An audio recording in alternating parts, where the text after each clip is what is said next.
नमस्कार दोस्तों, मेरा नाम रमेश, आपका स्वागत करता हूं यूट्यूब चैनल LIC इंश्योर में। दोस्तों, आज इस वीडियो में हम बात करेंगे LIC मतलब लाइफ इंश्योरेंस पॉलिसी के पेड अप वैल्यू के बारे में।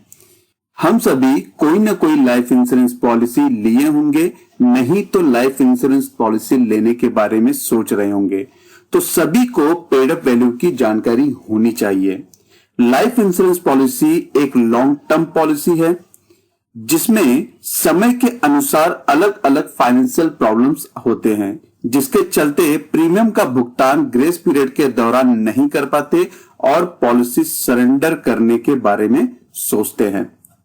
तो दोस्तों, आज इस वीडियो में हम बात करेंगे कि पेड अप वैल्यू किस तरह से काम करता है और क्यों पॉलिसी को सरेंडर नहीं करना चाहिए। तो चलिए वीडियो को आगे स्टार्ट करते हैं, लेकिन उससे पहले अगर आप चैनल के वीडियो पे नए हैं तो चैनल को सब्सक्राइब कर दीजिए और बेल आइकन बटन के साथ में ऑल ऑप्शन पर क्लिक कर दीजिए, जिससे मेरे वीडियो का नोटिफिकेशन आप सभी को मिलता रहे। दोस्तों, अगर आप पॉलिसी सरेंडर करने के बारे में सोच रहे हैं या उसका फायदा लेने के बारे में सोच रहे हैं, तो उसका पूरा कम से कम 2 साल का प्रीमियम भरा होना चाहिए, तो ही जाकर सरेंडर वैल्यू का बेनिफिट यहां पर मिलता है। लेकिन दोस्तों, मेरी एक ही राय हमेशा से यही रहती है कि पॉलिसी को सरेंडर करना सबसे नुकसान भरा फैसला होता है, जिसमें पॉलिसी सरेंडर करने पर पॉलिसी का जो प्रीमियम भरा हुआ होता है उसका 30% से लेके 90% का सरेंडर वैल्यू मिलता है। लेकिन यह इस बात पर निर्भर करता है कि आपने पॉलिसी को कितने वर्षों तक चलाया है। साथ साथ में दोस्तों, अगर पॉलिसी कुछ ज्यादा समय तक चली है तो पॉलिसी पर जो भी बोनस अर्न हुआ है वह भी यहां पर मिलता है। दोस्तों, यह तो था पहला रास्ता, जिससे अक्सर लोग यही करते हैं और पॉलिसी का जब प्रीमियम नहीं भर पाते हैं तो पॉलिसी को सरेंडर कर देते हैं। लेकिन मैं यहां पर एक दूसरे रास्ते के बारे में बात करूंगा, जिसमें पॉलिसी को पेड अप वैल्यू में कन्वर्ट होने दीजिए, जिसका काफी अच्छा बेनिफिट मिलता है। लेकिन दोस्तों, सबसे बड़ी बात यह होती है कि कई लोग ये नहीं जानते कि पेड अप वैल्यू होता क्या है।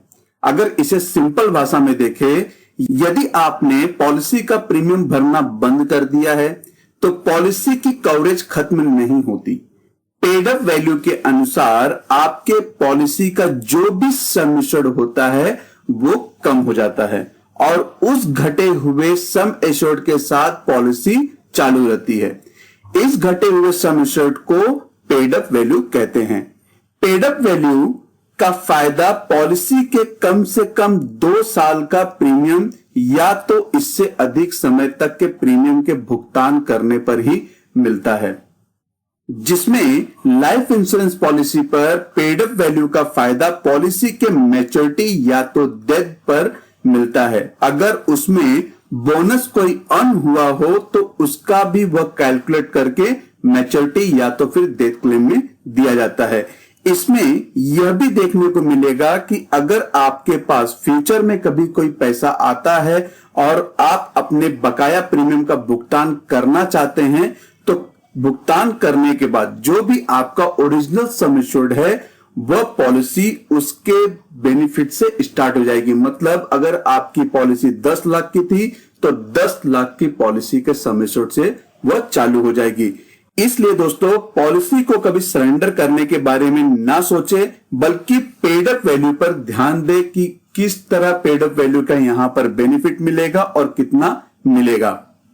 दोस्तों, यहां पर सबसे बड़ी बात ध्यान देने वाली यह है कि अगर आपने पॉलिसी के साथ कोई भी राइडर का चुनाव किया है तो पॉलिसी के ग्रेस पीरियड खत्म होने पर उसका कोई भी फायदा नहीं मिलता जब अगर आप प्रीमियम नहीं भर पाते हैं, बल्कि यहां पर पेड अप वैल्यू सिर्फ पॉलिसी के सम एश्योर्ड पर निर्धारित करता है। दोस्तों, पेड अप वैल्यू किस तरह से कैलकुलेट कर सकते हैं उसके बारे में देखें तो उसके लिए एक फॉर्मूला है जो कि दोनों विकल्प में काम आता है, जैसे पॉलिसी मैच्योर्ड हो गई है या फिर पॉलिसी पर कोई भी डेथ क्लेम आ गया हो। अगर फॉर्मूले की बात करें तो फॉर्मूले में paid up sum assured is equal to basic sum assured multiply करना होगा number of premium paid divide by numbers of premium payable.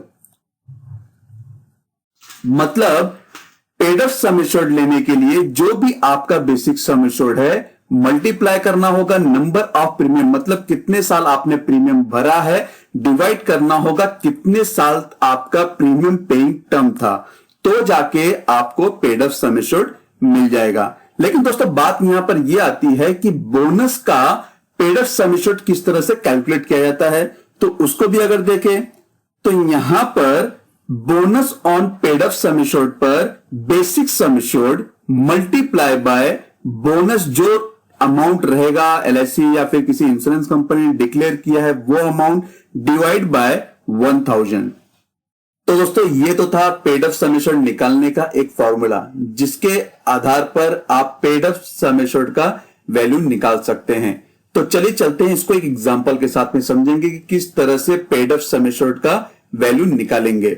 तो एग्जांपल की बात करें तो मैंने यहां पर एक व्यक्ति लिया है जिसकी पॉलिसी लैप्स हो चुकी है और उसकी मृत्यु हो चुकी है, और एक नाम कंसीडर किया है, एक एज कंसीडर किया है जिसके लिए मिस्टर अजय, जिनकी उम्र 30 साल है, पॉलिसी टर्म 20 साल का है, प्रीमियम पेइंग टर्म भी उन्होंने 20 साल का चुनाव किया है और सम एश्योर्ड उन्होंने लिया है 20 लाख का।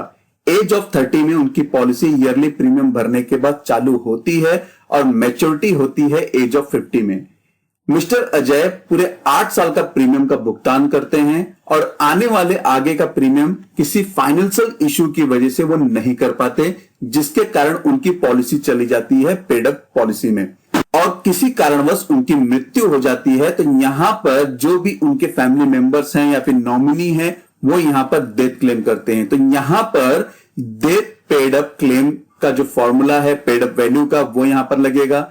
तो basic sum assured multiply by number of premium paid divide by number of premium payable, मतलब जो बेसिक सम एश्योर्ड है वो 20 लाख का है, 8 साल तक उन्होंने प्रीमियम पेड किया है और प्रीमियम जो उनका भुगतान था वो 20 साल का था। तो इस कैलकुलेशन के बेस पर यहां पर जो भी उनका नॉमिनी है उसे 8 लाख रुपया दे दिया जाएगा। अगर कोई बोनस रहेगा तो यहां पर भी उसे ऐड करके उसके नॉमिनी को दे दिया जाएगा। लेकिन दोस्तों अगर यहां पे दूसरे एग्जांपल की बात करें कि पॉलिसी लैप्स हो चुकी है और मैच्योरिटी भी आ चुकी है, सेम इसी तरह इसमें भी मिस्टर अजय 8 साल का प्रीमियम का भुगतान करते हैं, उसके बाद किसी फाइनेंशियल इश्यू की वजह से वो प्रीमियम का भुगतान नहीं कर पाते हैं और पॉलिसी पेड अप पॉलिसी में चली जाती है। तो यहां पर भी सेम फॉर्मूला लगेगा मैच्योरिटी पेड अप क्लेम का, basic sum assured multiply by number of premium payable, number of premium payable. तो यहां पे जो बेसिक सम एश्योर्ड है वो 20 लाख का है, 8 साल तक उन्होंने प्रीमियम का भुगतान किया और 20 साल उनको पूरा प्रीमियम भरना था। तो यहां पर कैलकुलेशन के बेस पर 8 लाख रुपए उनको मैच्योरिटी पर मिलेगा, प्लस जो बोनस अमाउंट रहेगा वो भी यहां पर इंश्योरेंस कंपनी उसको देगी। तो दोस्तों ये तो था पॉलिसी पर ईयरली प्रीमियम का भुगतान किस तरह से मिलता है पेड अप वैल्यू में। लेकिन अगर कोई व्यक्ति हाफ ईयरली प्रीमियम का भुगतान करता है तो उस कंडीशन में किस तरह से पेड अप वैल्यू कैलकुलेट किया जाता है, तो यहां पर उसका एक फॉर्मूला, जैसे मिस्टर अजय ने ही पॉलिसी ली थी और उन्होंने हाफ ईयरली पेमेंट का चुनाव किया था, तो यहां पर जो भी है फॉर्मूला वो सेम रहेगा, लेकिन जो नंबर ऑफ प्रीमियम पेड है, मतलब उन्होंने 8 साल का प्रीमियम पे किया है, तो यहां पर हाफ ईयरली के हिसाब से 8 साल का मतलब 16 टाइम्स उन्होंने प्रीमियम पे किया है। और नंबर ऑफ प्रीमियम पेबल की बात करें तो 20 साल तक प्रीमियम पे करना है, मतलब 40 बार उनको प्रीमियम पेबल करना है। तो उस हिसाब से 20 lakh multiply by 16 number of premium paid होगा और जो नंबर ऑफ प्रीमियम पेबल होगा वो 40 टाइम्स होगा, मतलब 40 बार आपको यहां पर प्रीमियम पे करना है। तो उस कैलकुलेशन के बेस पर यहां पर हाफ ईयरली का पेड अप वैल्यू निकलेगा। इसी तरह आप क्वार्टरली का भी निकाल सकते हैं, इसी तरह से आप मंथली का भी पेड अप वैल्यू निकाल सकते हैं। लेकिन दोस्तों यहां पर सबसे बड़ी बात यह होती है कि जो मैच्योरिटी पर जो अमाउंट मिलता है वो पॉलिसी पर मिलने वाला जो बोनस होता है हमेशा पॉलिसी के सम एश्योर्ड से ज्यादा होता है। अगर आपने काफी लंबे समय तक पॉलिसी को चलाया है और कुछ समय के बाद प्रीमियम नहीं भर पाए हैं, जो उस पर बोनस मिलने वाला है वो जो सम एश्योर्ड रहेगा उस अमाउंट से ज्यादा मिलेगा। तो ये एक सोचने वाली बात है कि पेड अप वैल्यू को आप किस तरह से देख रहे हैं। अगर आप पेड अप वैल्यू में लेके जाते हैं पॉलिसी को सरेंडर न करके, तो आपको सरेंडर वैल्यू से अच्छा जो बेनिफिट है वो पेड अप वैल्यू में आपको मिलेगा। तो दोस्तों मेरी एक राय हमेशा से यह भी है कि अगर आप पॉलिसी को सरेंडर करने के बारे में सोच रहे हैं तो पॉलिसी को सरेंडर ना करें, बल्कि उसे पेड अप वैल्यू में कन्वर्ट होने दीजिए। तो दोस्तों आज इस वीडियो में हमने बात किया पेड अप वैल्यू का किस तरह से फायदा मिलता है। मे भी दोस्तों आपको ये वीडियो काफी पसंद आया होगा। अगर आपको दोस्तों वीडियो पसंद आया है तो इस वीडियो को अपने दोस्त और फैमिली ग्रुप में जरूर शेयर करें, जिससे उनको भी ये जानकारी मिले। धन्यवाद दोस्तों, आपको ये वीडियो कैसा लगा जरूर बताइएगा। वीडियो को लाइक करना ना भूलें, जिससे मुझे काफी प्रोत्साहन मिलता है कि मैं और भी जानकारी आपके साथ में साझा करूं। दोस्तों अगर आपको कोई भी इंफॉर्मेशन चाहिए तो आप मेरी वेबसाइट www.licinsure.in पर विजिट कर सकते हैं। साथ में अपने सवाल मुझे ईमेल भी कर सकते हैं licinsure1@gmail.com पर। अगर आपको कोई क्वेरी है तो कमेंट बॉक्स में कमेंट करके भी पूछ सकते हैं।